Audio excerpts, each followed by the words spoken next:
जो हमारा चैप्टर है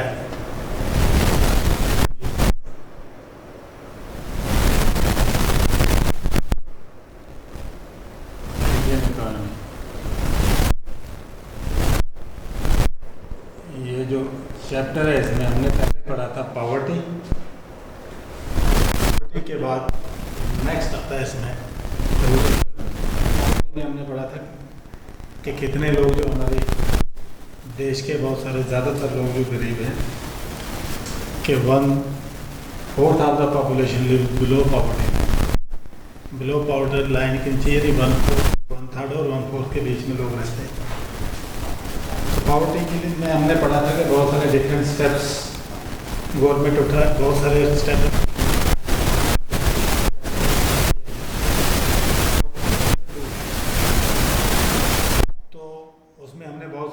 गवर्नमेंट के प्रोग्राम्स हैं उनको पढ़ा था, उस पर थोड़ी रोशनी डाली थी। और टिल डेट हर एक गवर्नमेंट जो है क्या पॉवर्टी पे ही ज़्यादा ध्यान देती है, यानी गरीबों के भलाई के लिए काम कर रही है, सोशल वेलफेयर के लिए काम कर रही है, लेकिन फिर भी हम अपने मकसद में कामयाब नहीं हुए। तो उसी के सिलसिले में हम नेक्स्ट टॉपिक यहाँ पे आते हैं रूरल डेवलपमेंट। तो रूरल डेवलपमेंट जो है हम देखते हैं कि हमारी डेवलपमेंट में एक काफ़ी चेंज आई है, हमारी इकानमी की डेवलपमेंट में बहुत सारी चेंजेस आई हैं।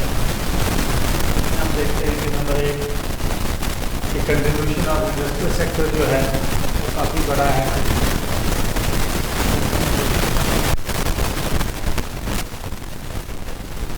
इंडस्ट्रियल सेक्टर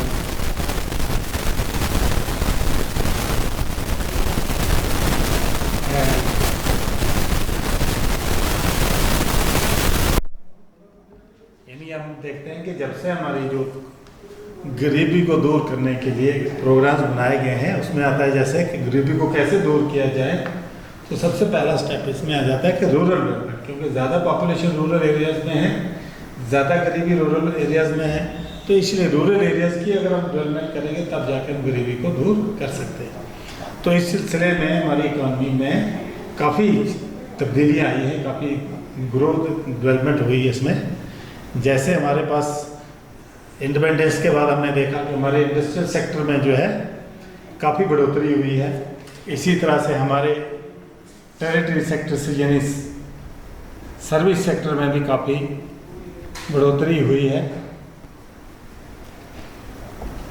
लेकिन हम देखते हैं कि इन दोनों के मुकाबले में जो हमारा एग्रीकल्चर सेक्टर है इसमें थोड़ी कमी आई है। लेकिन हम देखते हैं कि दूसरे जो डेवलप्ड कंट्रीज़ हैं उनको देख के हमें ये लगता है कि अगर हमारे इंडस्ट्रियल सेक्टर या टेरिटरी सेक्टर ग्रोथ कर रहा है तो हमारी इकानमी भी तेज़ी से ग्रो करेगी। लेकिन एग्रीकल्चर सेक्टर हमारा सबसे ज़्यादा बड़ा सेक्टर जो है जिसके ऊपर हमारी पॉपुलेशन डिपेंड करती है वो एग्रीकल्चर सेक्टर। तो एग्रीकल्चर सेक्टर पे हमने इतना ध्यान नहीं दिया है। जो रूरल एरियाज़ में पॉपुलेशन है उनकी ज़्यादा जो डिपेंडेंस है वो एग्रीकल्चर पे है, तो इसलिए हम ज़्यादा ध्यान दें कि रूरल डेवलपमेंट। तो रूरल डेवलपमेंट की बात करेंगे तो उसमें एग्रीकल्चर सेक्टर ऑटोमेटिकली आएगा। तो यानी इससे आप कह सकते हैं कि हमारी जो इकॉनमी है ये जो है Indian economy is on the path of growth and development.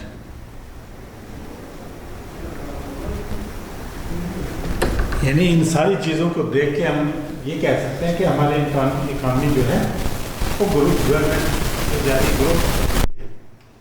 लेकिन हम इससे क्वेश्चन राइज होता है कि क्या हम ये कह सकते हैं कि हमारा कंट्री जो है ग्रो कर रहा है, यानी हमारी इकॉनमी जो है ग्रो कर रही है, क्या हमारे जो देश को हम एक डेवलप कंट्री कह सकते हैं या नहीं। जिस हिसाब से हमारी इकॉनमी जो है ग्रो कर रही है उस पैटर्न पे क्या हम अपने आप को जो क्वेश्चन है हम ये कह सकते हैं आर वी डेवलप्ड नेशन। तो इसी के आधार पर जैसे जितनी है इकॉनमी में हमने डेवलपमेंट की, जो हमारी ग्रोथ हुई है, कि उसके आधार पर हम अपने आप को डेवलप नेशन कह सकते हैं। आज की डेट में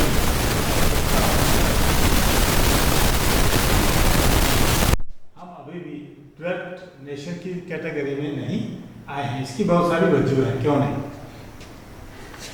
नंबर एक जो है इसमें है, we can not be called a developed nation. यानी डेवलप्ड नेशन क्यों नहीं है? सबसे बड़ी वजह जो है कि one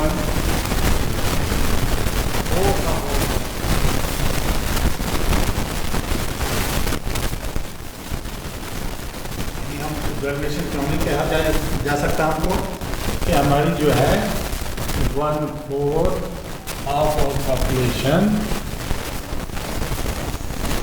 is living in abject poverty. यानी 1/4 ऑफ पॉपुलेशन हमारी जो बहुत तरह गरीबी में रह रही है, जो अपनी बेसिक नीड्स पूरी नहीं कर सकते हैं, ऐसी हालत में रह रहे हैं लोग, तो हम कैसे अपने आप को डेवलप्ड नेशन कह सकते हैं। उसके बाद देखेंगे हम दूसरा स्टेप जो है, बहुत सारी चीज़ें को देखते हुए हम अपने आप को डेवलप्ड नेशन नहीं कह सकते। यानी हम देखते हैं हमारे पास जो लेबर फोर्स है और वर्क फोर्स है, उनके बीच में बहुत बड़ा गैप है।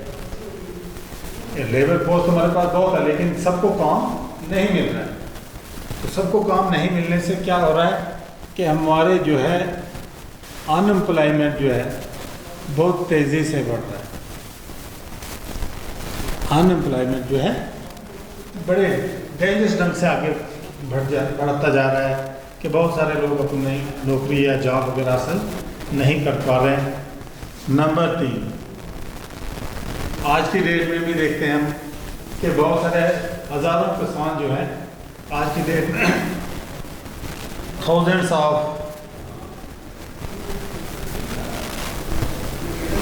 Farmers are committing suicide due to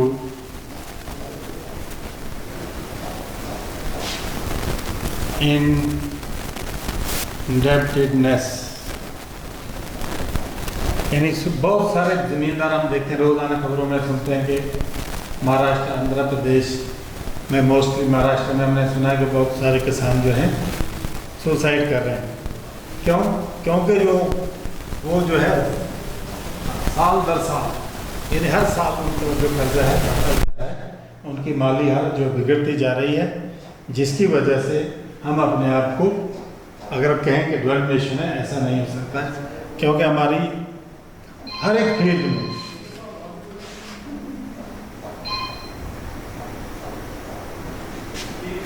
हमारी हर एक फील्ड में ऐसी दुर्दशा है कि हम आगे इस डेवलप्ड नेशन कहने के काबिल नहीं हैं। जहाँ पर हमारे किसान जो सबसे यानी इम्पोर्टेंट यूनिट ऑफ सोसाइटी है, वही अगर खुश नहीं है, वही अगर अपने डे टू डे लाइफ जो अच्छी तरह से नहीं जी पा रहा है, तो हमारे लिए कौन इतना तैयार करेगा जिससे ये जो पूरी मार्केट में इतना प्रोडक्ट आता है। तो उसकी वजह से भी हम जो है डेवलप्ड नेशन नहीं कहा जा सकता हमको। और भी बहुत सारी वजह है। हम देख रहे हैं कि अभी तक मिलियंस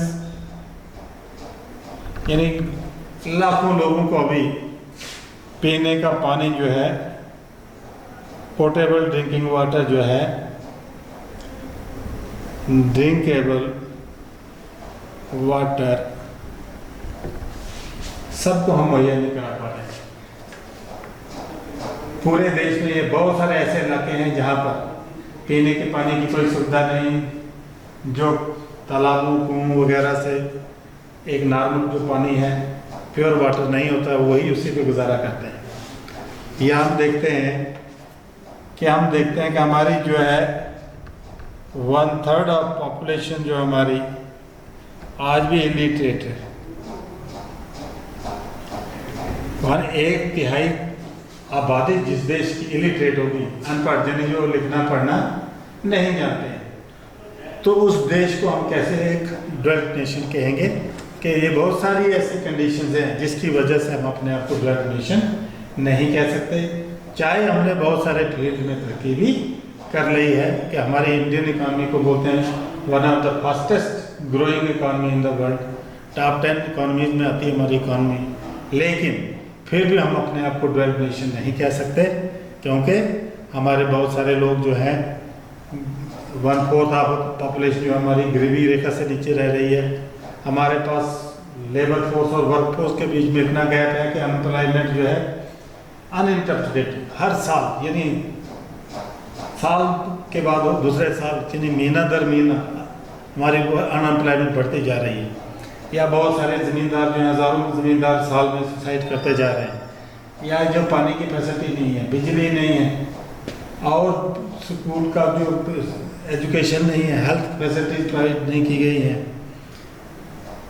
सबसे बड़ी प्रॉब्लम जो है कि 1/3 पॉपुलेशन जिसको अभी स्कूल का मुंह नहीं देखा, जिन्होंने पढ़ाई की तरफ उनका पता ही नहीं कि ये भी ज़रूरी है, कोई पढ़ना लिखना नहीं जानते 1/3। तो ऐसी कंडीशन में हम अपने आप को डेवलप्ड नेशन नहीं कह सकते। तो ये ग्रोथ एंड डेवलपमेंट जो है इसका एपिसेंटर है रूरल डेवलपमेंट, क्योंकि मोस्ट ऑफ द पॉपुलेशन जो हमारी गांव में रह रही है। पहले तो 70% पॉपुलेशन गाँव में थी, अभी भी मुझे लगता है बहुत सारी माइग्रेशन हो जाती काम की वजह से शहरों में, लेकिन 68% के आसपास पॉपुलेशन जो आज भी गांव में रह गई है। तो अगर हमें डेवलप करना है, अगर हमने ग्रो करना है, तो हमें अपना ज़्यादा ध्यान जो है रूरल डेवलपमेंट पे देना पड़ेगा। तो rural development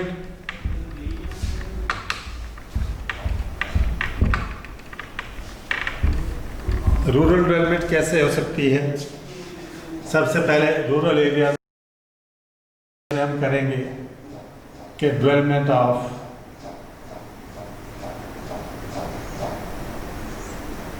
infrastructure, development of infrastructure. Rural development अगर हमने करनी है, रूरल एरियाज को अगर हमने on the path of growth and development ले जाना है, तो सबसे पहले हमें डेवलप करना पड़ेगा रूरल एरियाज का इंफ्रास्ट्रक्चर। इंफ्रास्ट्रक्चर किस फील्ड में? जैसे number 1 credit facilities, credit facilities. Number 2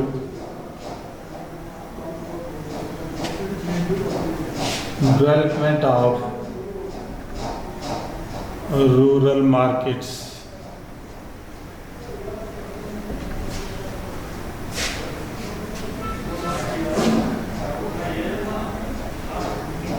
integrating rural markets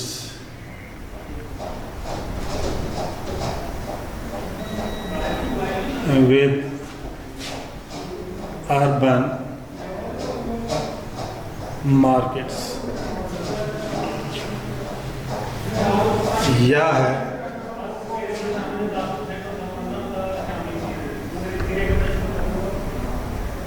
availability of power for farming,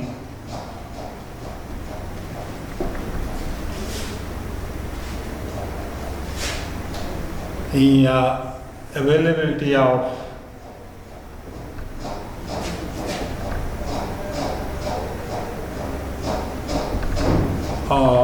permanent irrigation।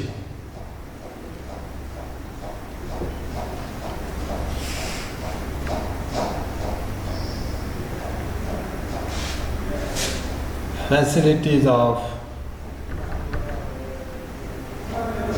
agriculture research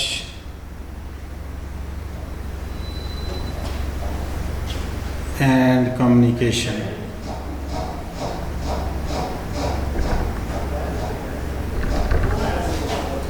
यानी अगर हमें रूरल एरियाज को डेवलप करना है तो उसमें हमारे बहुत सारे जो की इश्यूज हैं,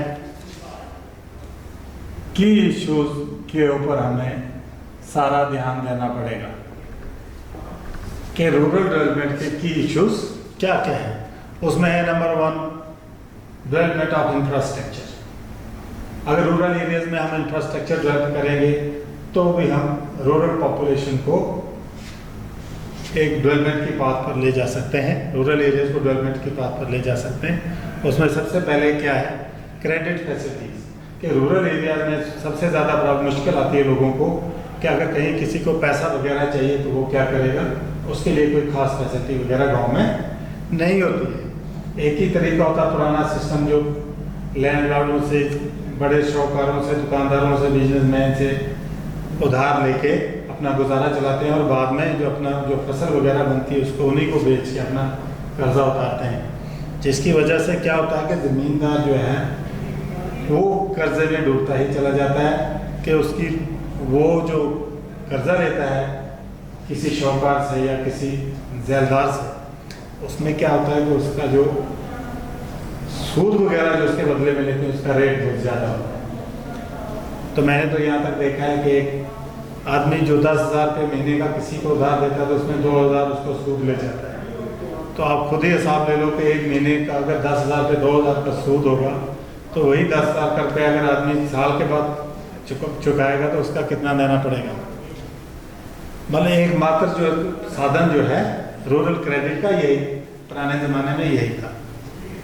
उसके बाद आ गया डेवलपमेंट ऑफ रूरल मार्केट्स। तो रूरल एरियाज में अगर कोई प्रोडक्शन, कोई प्रोड्यूस तैयार भी हो गया तो उसको बेचने का कोई साधन नहीं है, तो ऐसी यानी रूरल एरियाज में ऐसी मार्केट बनाए जाएं जिससे ज़मींदारों को फ़ायदा पहुंचे। या integrity of rural markets with urban markets. यहाँ क्या करना है कि रूरल मार्केट्स को किसके साथ जोड़ना है, अर्बन मार्केट के साथ जोड़ना है। Availability of power for farming, ज़मींदारी के लिए यानी ये पावर का भी फैसिलिटी पहुँचाएँ गाँव में। या availability of permanent irrigation system, ये जो हम बारिशों के ऊपर डिपेंड करते हैं तो इसके लिए भी अगर हम परमानेंट कोई इरिगेशन सिस्टम, नए नहरें वगैरह बना दें जिससे ज़मींदार को जब बारिश नहीं होगी तो अपनी ज़मीनों को पानी वगैरह लगा सकते हैं। या कोई रिसर्च करनी हो कैसे एरिया में कोई कौन सी फसल लगेगी, जैसे एग्रीकल्चर डिपार्टमेंट जो है लोगों को या उनकी परेशानी जो है थ्रू कम्युनिकेशन कैसे दूर की जा सकती है। ये सारे सिस्टम अगर रूरल एरियाज़ में ही पहुंचाए जाएं ये फैसिलिटीज़, इंफ्रास्ट्रक्चर को मतलब अगर हम डेवलप करें तो हमारे जो है रूरल एरियाज़ की डेवलपमेंट हो सकती है। जब रूरल एरियाज़ की डेवलपमेंट होगी तो समझ लो गरीबों की डेवलपमेंट होगी, यानी गरीबी जो है उससे हम निजात पाएंगे, उससे हमें छुटकारा मिल सकता है। उसके बाद आ गया नंबर 2, ये आ गया इंफ्रास्ट्रक्चर जो की इश्यूज हैं। उसके बाद आ गया हमारा नेक्स्ट ह्यूमन कैपिटल फॉर्मेशन। आ गया human capital formation. Human capital formation हो गया, ह्यूमन तो है ही है, उसको हमने ज़्यादा से ज़्यादा ट्रेन करना है, उसको हमने ज़्यादा से ज़्यादा एजुकेट करना है,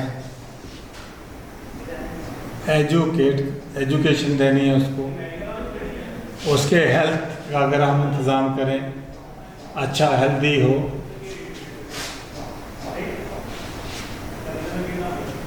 यानी उसके बाद आ गया जॉब ट्रेनिंग,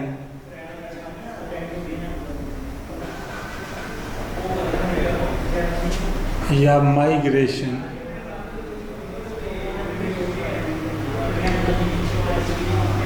तो रूरल एरियाज में हम क्या करेंगे, लोगों को ऐसी एजुकेशन दे दें जिससे वो सेल्फ एम्प्लॉयमेंट या गवर्नमेंट जो एम्प्लॉयमेंट अच्छी तरह से आसानी से उनको भी मिल जाए, कि अपने आप को आदमी को ऐसे तैयार करेंगे वो कोई भी काम करने को तैयार हो जाए।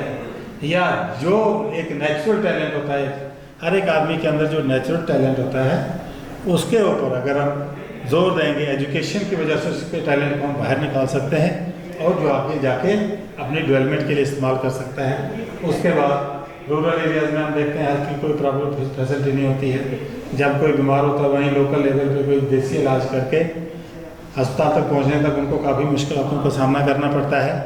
अगर हेल्थ का यानी हॉस्पिटल वगैरह, डिस्पेंसरी, फर्स्ट एड सेंटर्स गांव में खोले जाएं, उनकी लोगों की सेहत का ख्याल रखा जाए, या जॉब ट्रेनिंग, या हम उनकी ऐसी ट्रेनिंग दें कि जिसकी यानी ऐसी पढ़ाई उनको करवाएं जिससे वो अपना काम कर सकते हैं, यानी वोकेशनल ट्रेनिंग दे दें, ऐसे काम उनको सिखाएं कि खुद घर बैठ के अपनी चीज़ें तैयार करके मार्केट में बेच सकते हैं और अपना गुजारा कर सकते हैं। या माइग्रेशन पे भी हमें ध्यान देना है।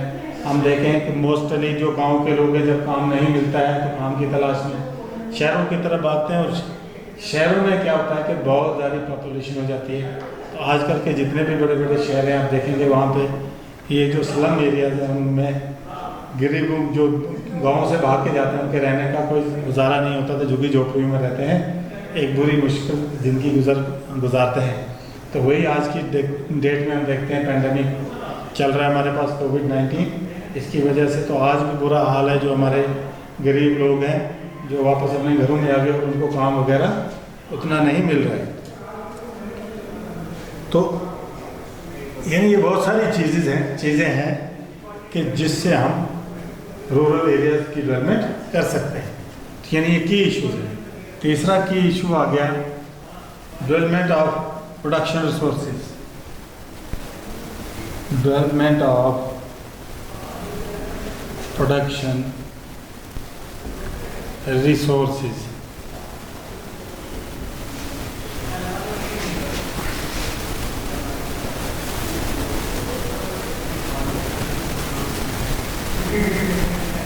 डेवलपमेंट ऑफ प्रोडक्शन रिसोर्सेज, हमने ऐसे एरियाज़ को हमने आइडेंटिफाई करना है कि जहाँ पे डेवलपमेंट की ज़रूरत है, तो कैसे कैसे रिसोर्सेज हम वहाँ पे डेवलप करें। उसके लिए यानी हमें वो एरिया डेवलप करने हैं और उनके ऊपर स्टडी करनी है, तो जो उनके लिए कोई ज़रूरी कदम होंगे वो कदम उठाएंगे। या एम्प्लॉयमेंट अपॉर्चुनिटी जो है उनको बढ़ाया जाए, कि लोगों को ज़्यादा से ज़्यादा रोजगार दिया जाए, किसी काम में बिजी कर दिया जाए कि जिसकी वजह से लोगों की माली हालत सुधर जाएगी। माली हालत जब सुधरेगी तो वो लोग जो है तरक्की की राह पे चल पाएंगे। यहाँ तक कि अपनी जो बढ़ना शुरू हो सकता है। उसके बाद आ गया पॉवर्टी एलिवेशन।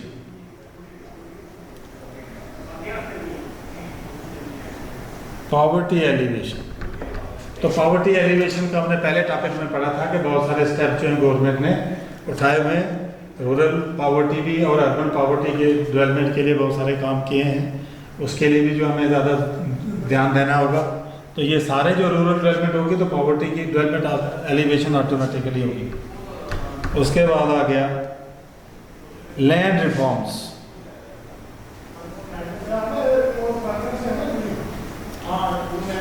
हम देखते हैं कि लैंड डिस्ट्रीब्यूशन जो है लोगों में बहुत अनइवन है। किसी के पास बहुत ज़्यादा ज़मीन है, किसी के पास बहुत कम है, किसी के पास कुछ भी नहीं है। तो लैंड इसमें रिफॉर्म्स की ज़रूरत है, जो गवर्नमेंट्स ने टाइम टू टाइम इसमें रिफॉर्म बहुत सारी की हैं, लेकिन अभी भी इसमें इतनी त्रुटियां हैं कि अगर जिस आदमी के पास ज़मीन नहीं है उसको ज़मीन मिल जाए तो मुझे लगता है कि उसकी जो सब्सिस्टेंस लेवल ऑफ लिविंग है उसमें उसकी बढ़ोतरी हो जाएगी, एक सस्टेनेबल डेवलपमेंट की तरफ चल सकता है। उसके बाद आ गया असली जो है step rural credit. Rural credit के रूरल क्रेडिट को ऊपर हमें ज़्यादा ध्यान देने की ज़रूरत है कि रूरल क्रेडिट जो है कि लोगों तक उनको माली मदद कैसे की जाए, वहाँ उनकी अप्रोच फाइनेंस तक कैसे पहुंचाया जाए। इसमें बहुत सारे तरीके हैं, जैसे है इसमें आता है short term credit,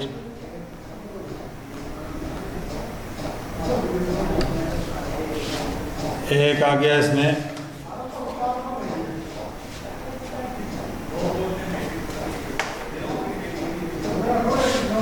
short term credit आ गया कि ज़मींदारों को कभी अगर बीज वगैरह खाद वगैरह खरीदने के लिए पैसे की जरूरत है तो एकदम से कहीं अप्रोच करेंगे,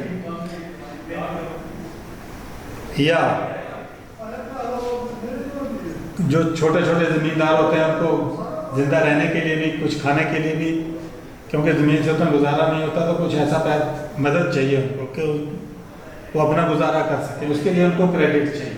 तो ये शॉर्ट टर्म क्रेडिट जो है ये इनको प्रोवाइड किया जाता है। बहुत सारे इसके एजेंसीज हैं, जैसे रूरल डेवलपमेंट बैंक्स वगैरह है, वो आगे हम डिस्कस करेंगे इसमें। या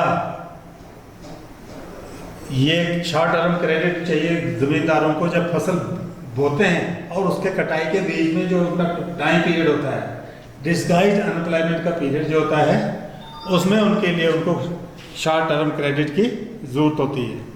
तो उस वक्त उनके लिए कोई ऐसी फैसिलिटीज़ होनी चाहिए कि उन ज़मींदारों को क्रेडिट की फैसिलिटी मिले। उसके बाद है medium term credit.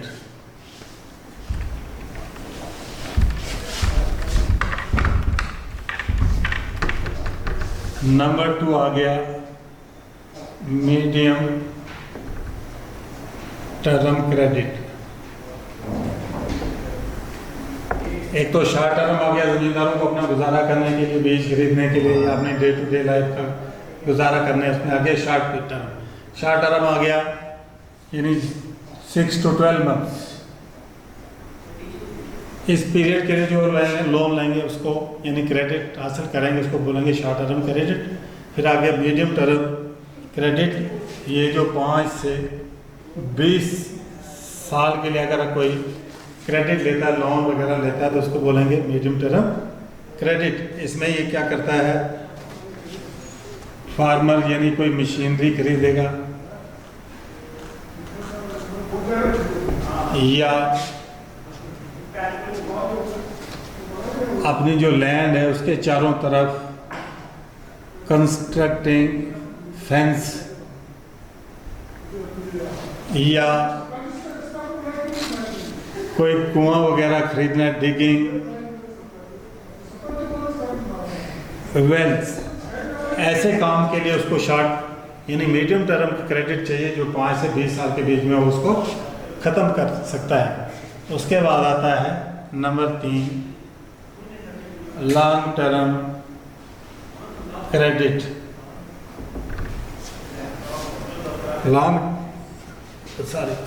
Short term credit आ गया 1 to 5 years, long term credit आ गया 5 to 20 years।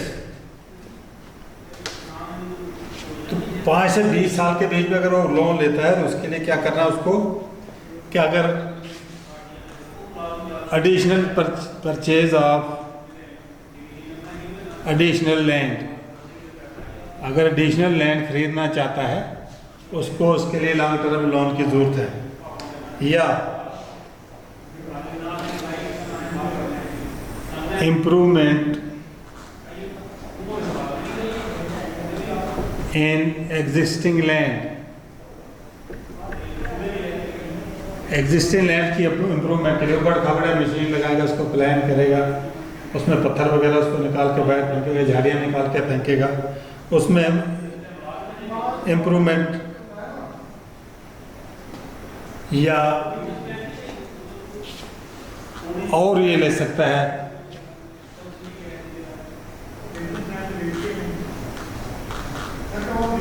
प्रोडक्टिव और अनप्रोडक्टिव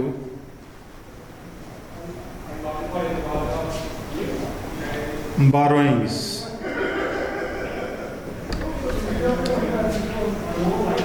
तो या तो ये किसी प्रोडक्शन के लिए इस्तेमाल कर सकता है या अनप्रोडक्टिव कुछ और दूसरे काम के लिए भी लोन ले सकता है जिससे वो अपना गुजारा अच्छी तरह से कर सकता है। और ये जो क्रेडिट जो इसको कहाँ से मिल सकता है, तो ये क्रेडिट उसको मिल सकता है, बहुत सारे सोर्सेज हैं। सोर्सेज ऑफ क्रेडिट जो है कहाँ से इसको मिलेगा, ये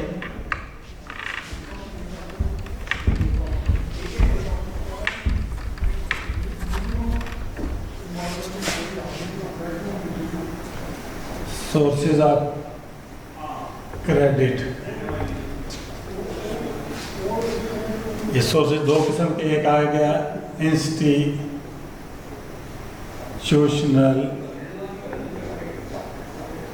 sources.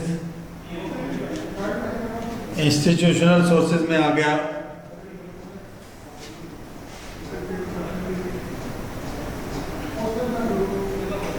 Cooperative development societies,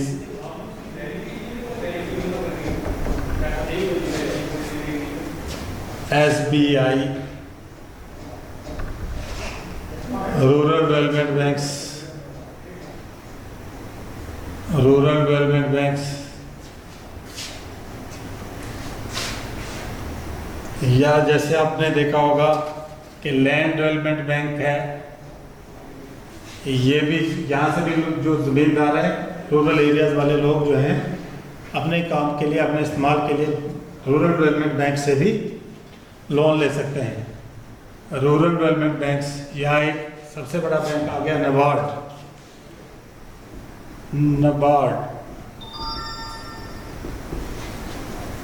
national bank for agriculture and rural development, national bank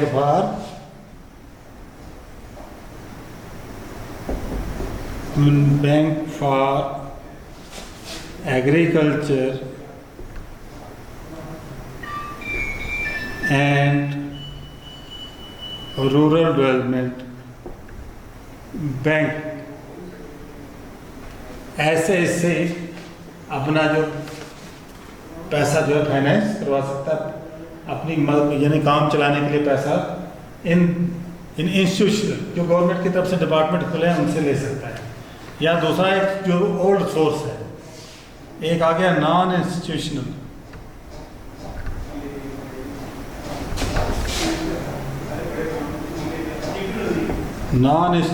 sources.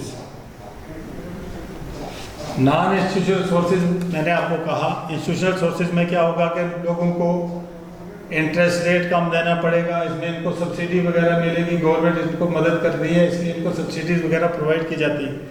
लेकिन नॉन इंस्टीट्यूशनल सोर्सेज में क्या होता है, जो ज़मींदारों, बड़े शाहूकारों से, दुकानदारों से लेते हैं, उसमें उनको ये पड़ता है कि उनको इंटरेस्ट रेट उनसे बहुत ज़्यादा, ये सूद जो बहुत ज़्यादा वसूला जाता है, जिसकी वजह से आज तक जो ज़मींदार जो है जो सुसाइड कर रहे हैं, इसी कर्जे की वजह से, इस इंस्टीट्यूशन से जिसने कर्जा लिया वो दोबारा उठ नहीं सकता है, मजबूर होके, तंग आके इतना कर्जा उसका हो जाता है कि उसको सुसाइड करना पड़ जाता है। लेकिन जो गवर्नमेंट की फैसिलिटी की तरफ है, उसमें हमको ज़्यादा कोई मेहनती जो आदमी हुआ है उसको घाटा नहीं होता है। कभी कभार कोई बदनसीबी से उसको नुकसान हो सकता है, लेकिन गवर्नमेंट जो है उनको एक तो सस्ता यानी रेट है और साथ में सब्सिडी भी प्रोवाइड करती है। तो ये थे कुछ की इश्यूज ऑफ रूरल डेवलपमेंट। उसके बाद आज के लिए ये इतना ही सफिशिएंट है।